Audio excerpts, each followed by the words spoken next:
Bir kunning ichida eng oson samarqatgan bir vaqt bor. Agar mushu vaqtga diqqat qilsangiz, siz o'riqlash u yoqda tursin, sog'lomlikdan eg'iz ochmasligingiz kerak.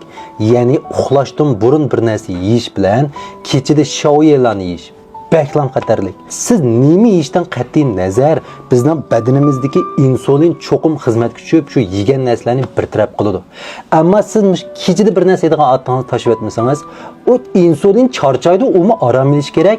Oxirida siz yegan narsani yig'ishtira olmay, udulla mayg'ayinib ishki azodi saqlanadi degan gap. Bu faqat semizlikni keltirib chiqardi, ammo sog'lomligingiz bilan bevosita munosabatli. Chunki yidovsi dikan bo'lib qolsa bu chog'da. Ba'zi odamlarga qarasangiz o'rug'roq, ammo ishki azoni may qaplabdi, qon shakari yuqori degan kasallik bor. Hayron qilasiz, "Ey bu sen o'riqkansan-ku" deysiz, ammo ularda shu masala bor. Nimishqa aytgandan kechgacha uningda 2 tal, buningda 2 tal bir narsa yedigan otni tashlamaganlikdan bo'ladi.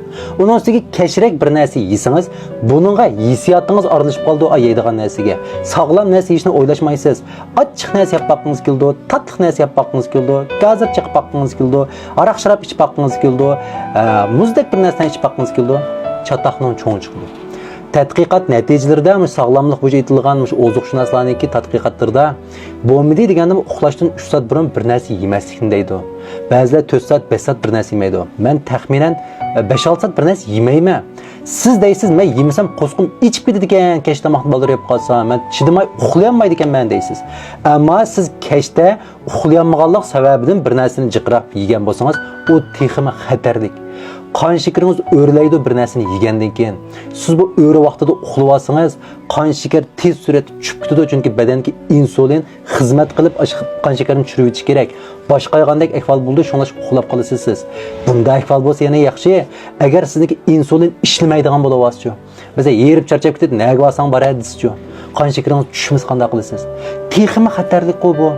Nimishqa kechda qo'sqingiz oson ochadi bilamsiz? Chunki atgandan kechgacha bir narsa yedigan otingizni tashlamag'achqa, sizning qo'sqingiz oson ochadigan bo'lib qoldi.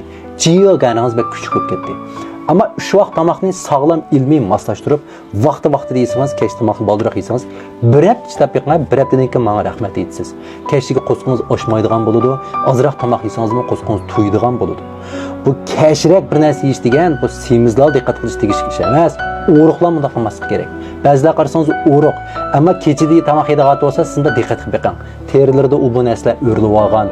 Harakati asta bir xil ojiz qarasangiz badani o'riq, ammo lassit yuriydi, sapra yuriydi, qaqshab yuriydi, passiv bir aktiv energiya yo'q, bir yoshlar xos ruh yo'q. Nimishqa kechadagi uyqu bilan kechada bir narsa yeyishning sababi shu. Yoshlarda bakchaqma ish. Cho'nglardan majmu uxlashdan burun bir tal pranikni yeyib yotadigan ish. Qat'iy diqqat qilamiz.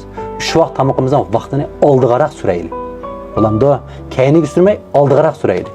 Bir haftadan keyin menga rahmat aytasiz. G'ayrat qiling.